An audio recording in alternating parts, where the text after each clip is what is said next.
Dear student, now we are going to discuss one another very important act which deal with the women related issues, that is the Indecent Representation of Women Prohibition Act 1986.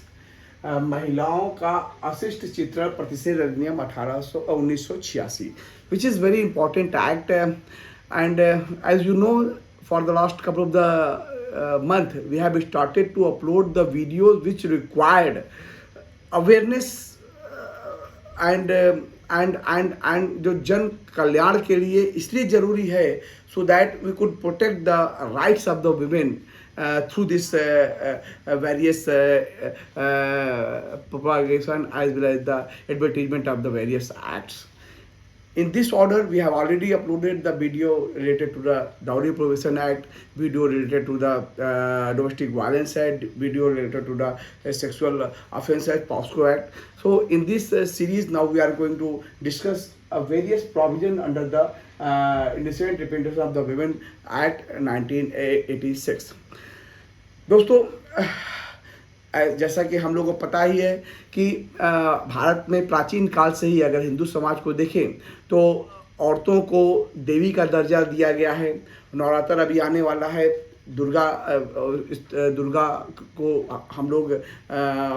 पूजा करते हैं, उसको पूजते हैं, लक्ष्मी की पूजा होती है। और अगर हम हिंदू धर्म में देखें तो तमाम देवियों की पूजा और अर्चना जो है वो किया जाती है। यानी कि भारतीय समाज में जो है महिलाओं का स्थान जो है वो एक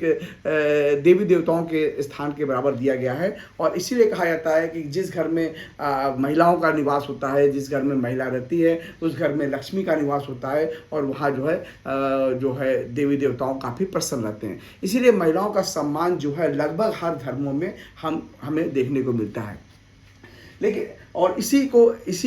के ऊपर ये पूरा का पूरा एक्ट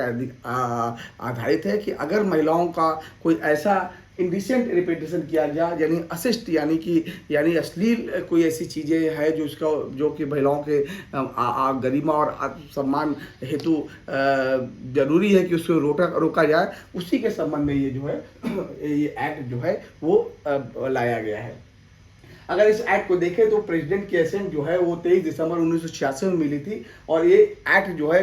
केम इनटू फोर्स हुआ था 2 अक्टूबर 1987 में। पूरे भारत में ये लागू हो चुका है क्योंकि 2019 का जो 2019 का जो जम्मू एंड कश्मीर का रीऑर्गेनाइजेशन एक्ट बना था, उसके अनुसार अब जो है 31 अक्टूबर 2019 से ये भारत के पूरे एरिया में लागू हो गया है। टोटल सेक्शन को देखिए तो 10 सेक्शन है इसमें, पूरा का पूरा सेक्शन जो है पूरी धाराएं मिला दे तो 10 धाराएं, काफ़ी छोटा सा एक्ट है। और अगर ऑब्जेक्टिव आप इस एक्ट को देखें तो पूरा का एक्ट का ऑब्जेक्टिव है वो ये है कि महिलाओं का जो है वो जो जैसे नाम से भी पता चल रहा है कि एकमात्र उद्देश्य इस एक्ट का है कि वो है विज्ञापनों, प्रकाशनों, लेखों, चित्रों और आकृतियों के जरिए महिलाओं का जो है अशिष्ट चित्रण जो है वो रोका जा सके। अगर इस एक्ट के लिटरल इंटरप्रिटेशन को देखिए ऑब्जेक्टिव है तो इस एक्ट का जो ऑब्जेक्टिव है to prohibit indecent representation of the women through advertisement or in publication, writing, printing, figures or any other manner and for matters connected therewith or indecent thereto. So पूरा का पूरा जो एक्ट है वो है कि महिलाओं का कोई भी अशिष्ट प्रचार प्रसार और उसका सर्कुलेशन जो है वो रोका जा सके। अगर आप इसको डिफिनेशन क्लास को देखें तो सबसे महत्वपूर्ण डिफिनेशन वो है एडवर्टीजमेंट। एडवर्टीजमेंट में होता क्या है कि लोग क्यों एडवर्टाइज करते हैं। जैसे अगर हम अपने कोई प्रोडक्ट बनाएं, हम अपना कोई दुकान खोलें, हम अपना कोई शोरूम खोलते हैं तो हम चाहते हैं कि maximum number of the people जो है वो उसको जाने समझे और उसका जो है वो लाभ उठाएं। उसी तरह से अगर आप इस एक्ट को देखेंगे तो सबसे सवाल उठता है कि एडवर्टीजमेंट किसे कहते हैं, क्योंकि एडवर्टीजमेंट का मतलब जो होता है, अगर इस एक्ट के सेक्शन 2 सब क्लॉज 1 को देखें तो it includes any notice, circular, label, wrapper और other document and also include any visible representation made by means of any light, sound, smoke और गैस। अगर आप देखें तो इस पूरे के पूरे ऐड की जो कोर डिफिनेशन है वो है एडवर्टीजमेंट। अगर अगर कोई ऐसा एडवर्टीजमेंट किया जाए जिसमें कि महिलाओं का जो चित्रण है वो नोटिस के द्वारा, सर्कुलेटिंग के द्वारा, लेवल के द्वारा, रैपर के द्वारा हो रहा है, या एडवर्टीजमेंट ही नहीं, सेक्शन 2 सब क्लास 2 में बताया गया है कि अगर उसका डिस्ट्रीब्यूशन भी हो रहा है, केवल एडवर्टीजमेंट ही अपराध नहीं है बल्कि उसका डिस्ट्रीब्यूशन भी अपराध है। ये डिस्ट्रीब्यूशन फ्री हो सकता है, पेड हो सकता है, जहां तक सेक्शन इस अधिनियम की धारा 2C में बताया गया है। तो अगर आप देखें तो indecent representation of the women की बात की गई है, और indecent representation of the women क्या होता है, क्या उसको डिपिक्ट करेंगे कि जिसको कि ये इस अधिनियम के अंतर्गत वो अपराध बनेगा, तो वो है कि अगर महिलाओं का इंडिसेंट रिप्रेजेंटेशन जो है अगर टीवी के माध्यम से, न्यूज़पेपर के माध्यम से, मूवीज के माध्यम से, पेपर के माध्यम से, मीडिया के माध्यम से, social media, Instagram, WhatsApp, Facebook, जो भी इसमें होता है जिसमें कि महिलाओं का इंडिसेंट रिप्रेजेंटेशन किया जाता है, वो सारा का सारा जो है वो इस अधिनियम में अपराध माना गया है। दोस्तों, एक बहुत बड़ा इशू या बहुत बड़ा सवाल ये उठता है कि हम किसे कहेंगे कि इंडिसेंट रिप्रेजेंटेशन है, क्योंकि बहुत ही कोर इशू है कि महिलाओं इस अधिनियम के अंतर्गत अपराध तभी होगा जब ये सिद्ध हो जाए कि इंडिसेंट रिप्रेजेंटेशन या अवशिष्ट चित्रण हुआ है। अवशिष्ट चित्रण का जो ये एक शब्द है इंडिसेंट रिप्रेजेंटेशन, समय, कालखंड और आधुनिकता की वजह से इसका पैमाना, मापदंड जो है वो प्राचीन काल से लेकर आज के समाज तक बदलता आया है। प्राचीन काल में अगर इंडिसेंट रिप्रेजेंटेशन को देखें तो वहाँ पर जो है बदलती सामाजिक, आर्थिक और राजनीतिक पृष्ठभूमि में और उस समाज में जो इंडिसेंट रिप्रेजेंटेशन हुआ करता था महिलाओं का, वो दूसरा था, और आज के समाज में दूसरा। अगर हम थोड़ी सी मूवीज़ में बात करें तो कुछ ऐसी मूवीज़ भारतीय समाज में बनी थी, जब जब जब आप समगम को देखें, बाबी मूवीज़ को देखें, प्रेम रोग जैसे मूवीज़ को देखें, वहाँ पर थोड़े छोटे छोटे कपड़े, थोड़े भी अगर कपड़े में थोड़ी सी भी अश्लीलता पाई गई तो वो काफ़ी बड़े पैमाने पर अश्लीलता मानी जाती थी। लेकिन आज के समाज में अगर आप देखें, मूवीज़ को देखें, तो अश्लीलता का पैमाना जो है वो बदल चुका है। भारतीय उच्चतम न्यायालय और हाई कोर्ट ने भी, डिफरेंट हाई कोर्ट्स ने भी समय समय पर जो अश्लीलता है यानी कौन सी चीज़ें ऑब्स्टिनिटी में आएगी, इसका भी पैमाना अलग अलग तय किया है। कल के समाज में अश्लीलता का मापदंड कुछ और हुआ करता था और आज के समाज में अश्लीलता का मापदंड और हुआ करता है। अगर आप देखें तो विगत कुछ वर्षों में सुप्रीम कोर्ट ने अपने डिफरेंट जजमेंट के माध्यम से, जस्टिस पुट्टास्वामी का केस अगर आप देखें 2017 का case, Joseph Shine versus union of India, जिसमें कि एडल्ट्री को डिक्रिमिनलाइज किया गया था, वो सारे ऐसे जजमेंट हैं जो बदलते सामाजिक आर्थिक परिवेश में और मॉडर्निटी के इस आधुनिक काल में जब महिलाओं का जो तमाम एम्प्लॉयमेंट और एम्पावरमेंट जो है तमाम क्षेत्रों में हुआ है, ऐसी स्थिति में ये एक्ट जो है वो काफ़ी महत्वपूर्ण रोल प्ले करता है। अगर हम आप इंग्लैंड के समाज को देखें तो इंग्लैंड का समाज और भारतीय समाज के नज़रिए को देखें तो इंग्लैंड के समाज में जो वहाँ की जो अदालतें हैं, वहाँ का जो अश्लीलता का मापदंड है, अगर उसके वहाँ पर देखें तो एक हैकलिन टेस्ट अडॉप्ट किया जाता था, जिसमें कि अगर ये पहला केस आया था जब रेगिना वर्सेस हैकलिन के बाद में सबसे पहली बार इंग्लैंड के समाज में जो है वो हैकलिन टेस्ट अडॉप्ट किया गया। हैकलिन टेस्ट का जो तात्पर्य था, इसका जो निर्णय था, उसमें साफ साफ कहा गया था कि अश्लीलता का मापदंड ये है कि whether the impugned matter tend to deprive and corrupt those whose mind are open to such immoral influence and into the whose hand of publication of this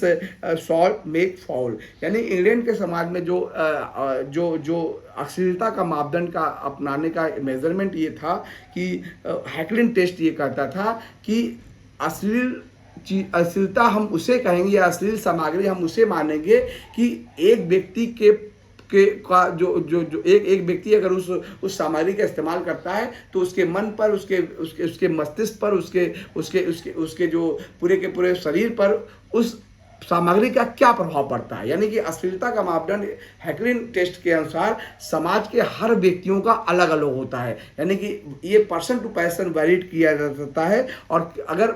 person to person valid करने का मतलब है, अगर समाज का कोई भी एक व्यक्ति उस सामग्री को देखकर या उस अश्लील पम्पलेट या पब्लिकेशन को देखकर उसके दिमाग में क्या असर पड़ता है, अगर उसके दिमाग में इंडिसेंट रिप्रेजेंटेशन के रूप में महिलाओं का चित्रण आता है तो ये उस अधिनियम के अंतर्गत वो जो है ये उस समाज में अपराध की श्रेणी माना गया था। लेकिन यहाँ पर एक चीज़ जो बहुत ही महत्वपूर्ण थी, और भारतीय न्यायालय ने भी शुरुआती दौर में 1965 में इसी हैकलिन टेस्ट को ही मापदंड मान के Ranjit D Udeshi versus state of Maharashtra 1965 के बाद में इसी हैकलिन टेस्ट को ही आधार मानते हुए इंडिविजुअल के ऊपर उस अश्लील सामग्री का क्या प्रभाव था, ये इस आधार पर उसने जजमेंट दिया। लेकिन बाद में ये टेस्ट जो है काफ़ी असफल रहा, क्योंकि इस टेस्ट में ये हर व्यक्तियों का जो है हर व्यक्तियों का मेजरमेंट जो है वो अलग अलग हो सकता है, पर्सन टू पर्सन वेरीड करता है कि इंडिसेंट रिप्रेजेंटेशन उसके लिए क्या होता है। अतः एक दूसरा टेस्ट जो अडॉप्ट किया गया वो था कम्युनिटी स्टैंडर्ड टेस्ट, और कम्युनिटी स्टैंडर्ड टेस्ट में कहा गया कि यहाँ पर अश्लील सामग्री या विषय वस्तु वो चीज़ होगी जिसमें कम्युनिटी एट लार्ज, यानी कि majority of the people of this country will recognise that it is indecent representation, तब वो इंडिसेंट रिप्रेजेंटेशन माना जाएगा। हैकलिन टेस्ट के अनुसार ये इंडिविजुअल के ऊपर निर्भर नहीं करता है कि उसके सोचने और समझने में वो अश्लीलता का वो अश्लील क्या चीज़ है। यानी कि अगर समाज का एक बहुत बड़ा तबका उस इंडिसेंट रिप्रेजेंटेशन से प्रभावित हो रहा है तब आप उसे एक्ट के अंतर्गत लाएंगे। अगर समाज का बहुत बड़ा तबका प्रभावित नहीं हो रहा है, कम्युनिटी एट लार्ज प्रभावित नहीं हो रही है, किसी इंडिविजुअल व्यक्ति के आधार पर जो है वो अश्लील उस चीज़ को नहीं माना जाएगा। और इसी केस को जो है पहली बार सुप्रीम कोर्ट ने अभी Sarkar versus state of West Bengal 2014 में जो है वो कम्युनिटी स्टैंडर्ड टेस्ट को अपनाया था और हैकलिन टेस्ट को उन्होंने सेटिसाइड कर दिया था। तो अगर आप देखें तो कुल मिला के देखें तो सुप्रीम कोर्ट और डिफरेंट हाई कोर्ट ने जो है समय के अनुसार इंडिसेंट रिप्रेजेंटेशन का जो मापदंड है, पैमाना है, वो ये अब बन गया है कि समाज का एक बहुत बड़ा तबका जो है उसको किस रूप में देखता है। अगर आप यहाँ पर सेक्शन 3 की बात करें तो सेक्शन 3 जो है वो सबसे इम्पोर्टेंट सेक्शन है, जो ये कहता है कि अगर जो ये कहता है कि प्रोविजन ऑफ एडवर्टीजमेंट, अगर कोई नो पर्सन सेल पब्लिश और कॉस्ट टू बी पब्लिश और अरेंज और take part in the publication और exhibition of any advertisement which contain indecent representation of the women, यानी कि कोई भी व्यक्ति जो है अगर इस अधिनियम की धारा 3 के अंतर्गत अगर कोई ऐसा एडवर्टीजमेंट करता है जो या कोई अरेंज करता है या टेक पार्ट करता है जिसमें कि उसका पब्लिकेशन होता हो, और ये पब्लिकेशन जो है या तो सेल के माध्यम से या let to hire, distribute, circulate और सेंड बाय द पोस्ट, क्या चीज को वो डिस्ट्रीब्यूट करेगा, सेल करेगा, any books, pamphlet, paper, slide, film, writing, drawing, painting, photograph, figure, representation और तो इस तरह से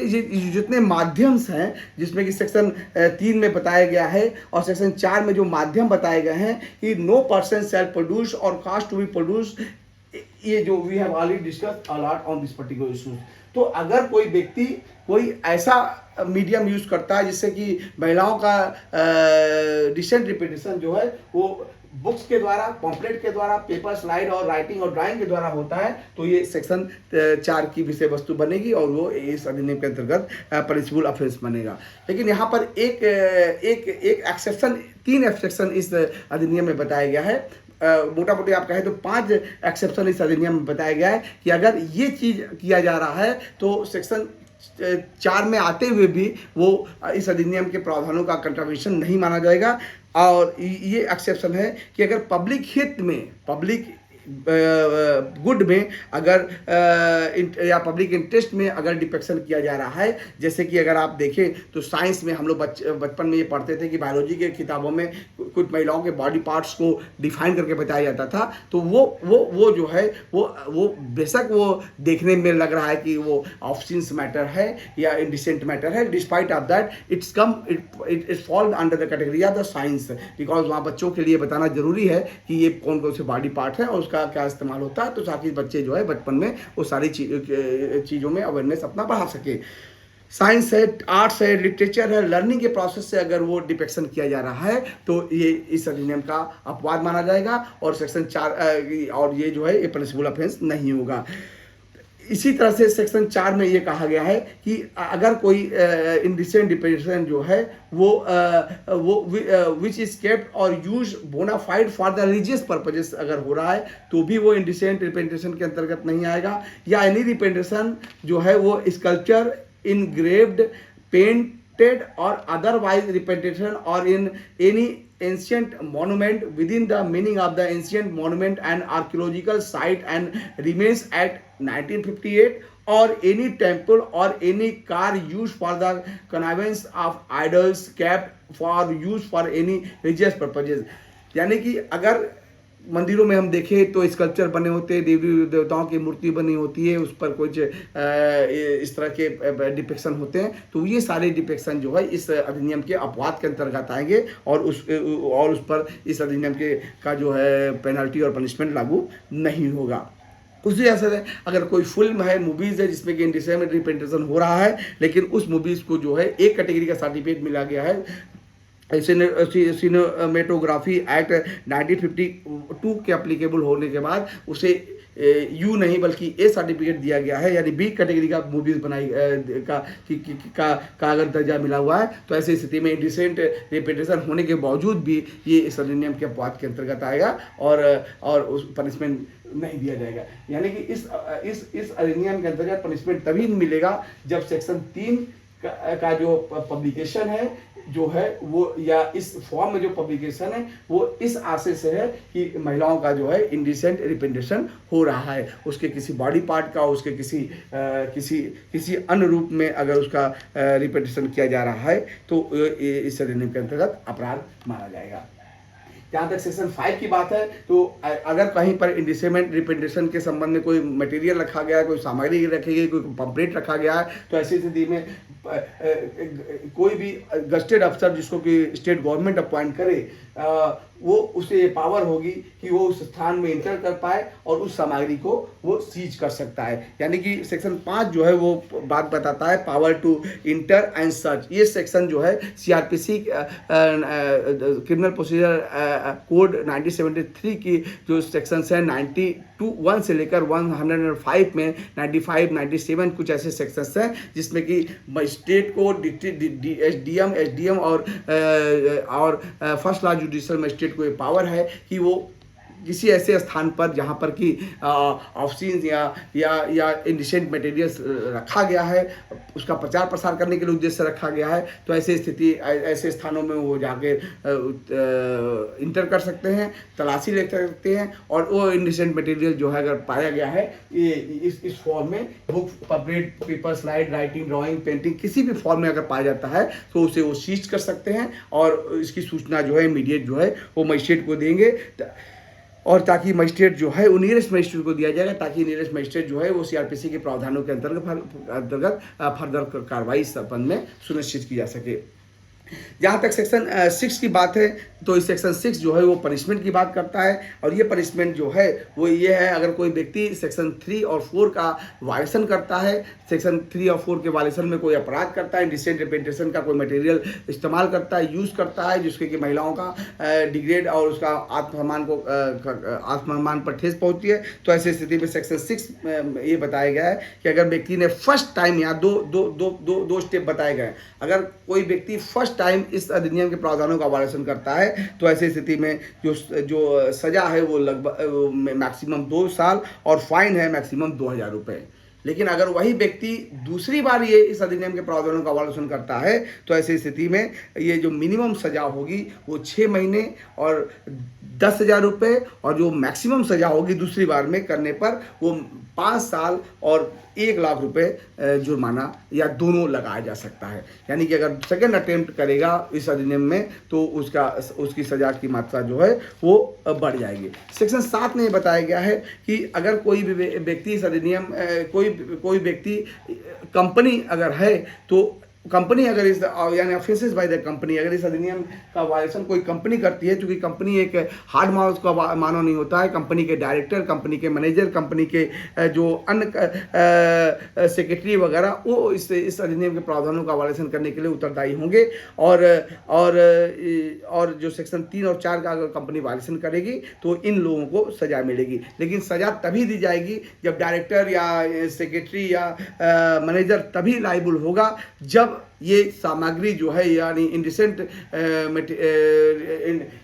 रिप्रेजेंटेशन की सामग्री जो है उसके बगैर नॉलेज में डिस्ट्रीब्यूट हो रही है, या ड्यू डिलिजेंट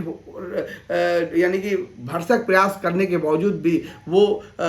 जो है वो ऐसे चीज़ों को रोक नहीं पाया, यानी कि उसने पूरा प्रयास किया लेकिन उसके बावजूद भी उसके हाथ से सामग्री निकल गई, और तो ऐसे स्थिति में उसको लायबल नहीं ठहराया जाएगा। या उसके बगैर नॉलेज की अगर ये इंडिसेंट रिप्रेजेंटेशन की सामग्री डिस्ट्रीब्यूट होती है तो उसके लिए उसके लायबल नहीं ठहराया जाएगा। सेक्शन जो 9 है वो बात करता है कि इस अधिनियम के प्रावधानों के अनुसार अगर कोई व्यक्ति जो है वो प्रोटेक्शन करता है तो ऐसे स्थिति प्रोटेक्शन करता है तो ऐसे व्यक्ति को, जो व्यक्ति इस अधिनियम के प्रावधानों के अनुक्रम में महिलाओं के इंडिसेंट रिप्रेजेंटेशन को रोकने के लिए कोई कार्य करता है तो उसे इम्यूनिटी इस सेक्शन में प्रदान किया जाता है। और ये कहा गया है कि पब्लिक सर्वेंट जो इस अधिनियम के प्रावधानों का संरक्षण करता है, उसे अगर उसने गुड फेथ में काम किया है तो उसके अगेंस्ट कोई भी सूट या रिप्रेजेंटेशन, जैसे कि हम लोग पिछले वीडियो में भी देखा था कि जब हम लोग डोमेस्टिक वायलेंस एक्ट पढ़ रहे थे, या फिर सेक्सुअल पॉस्को एक्ट में भी कहा था कि प्रोटेक्शन ऑफिसर को ये तो अगर गुड फेथ में कोई कार्य करता है तो उसके खिलाफ कोई भी कार्रवाई किसी भी न्यायालय में संस्थित नहीं की जा सकती without the permission of the state government. और सेक्शन 10 में बताया गया है कि power to make the rule, इस अधिनियम के प्रावधानों, इस अधिनियम जो है ये सेंट्रल एक्ट है, अतः इस अधिनियम में जो भी कोई संशोधन या अमेंडमेंट करने की पावर जो है या रूल रेगुलेशन बनाने की पावर सिर्फ सेंट्रल गवर्नमेंट को है। तो कुल मिलाकर अगर आप देखें तो छोटा सा अधिनियम है लेकिन इसका प्रभाव जो है वो काफ़ी बड़ा है। ये अधिनियम जो है महिलाओं का जो है इंडिसेंट रिप्रेजेंटेशन हर प्रकार से रोकता है, चाहे वो किसी भी फॉर्म में हो, पब्लिकेशन के फॉर्म में हो या बुक के फॉर्म में हो या पम्पलेट के फॉर्म में हो या पिक्चरों के माध्यम से हो, कोई भी ऐसा फॉर्म जिसमें कि महिलाओं का जो है वो अशिष्ट चित्रण किया जाता है, ऐसे तमाम फॉर्म को रोक के महिलाओं की गरिमा और अस्मिता की रक्षा करने में एक अधिनियम जो है वो काफ़ी सहायक हुआ है। Thank you very much.